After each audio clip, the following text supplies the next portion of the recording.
My name is Gretchen Rubin, and this is the Happiness Project.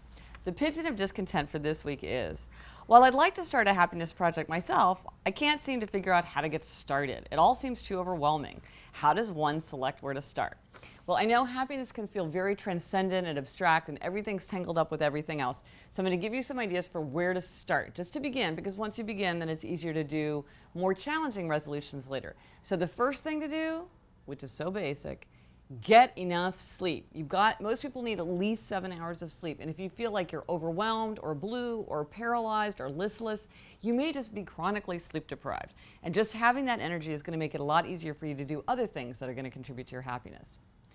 Also, it sounds very basic, but for most people, outer order contributes to inner calm more than it should. And there's just a weird connection about getting control of clutter that makes people feel more energetic, more creative, and it frees them to do things that are more challenging.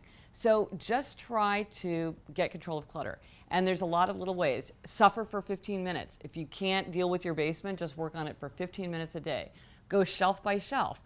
Just take one little part of your house or your apartment, whatever you're standing right in front of, and just tackle that. What do you need? What do you use? What do you love? And if it's not one of those categories, figure out how to get rid of it. Or follow the 1-minute rule, where anything that you can do in less than a minute, you do without delay. Hang up a coat, put a dish in the dishwasher, rip open a letter, read it, and throw it away. These are little ways to stay in control of clutter, just little by little, so you don't have to feel like you're going to take off an entire week to clean out your house.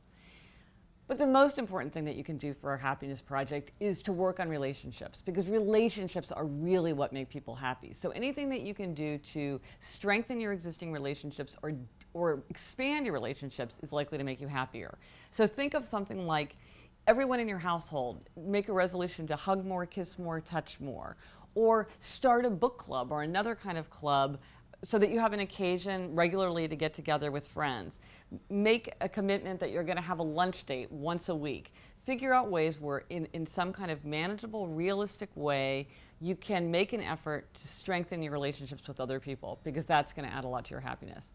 So the resolution for starting a happiness project is figure out some very basic, manageable steps and just get started.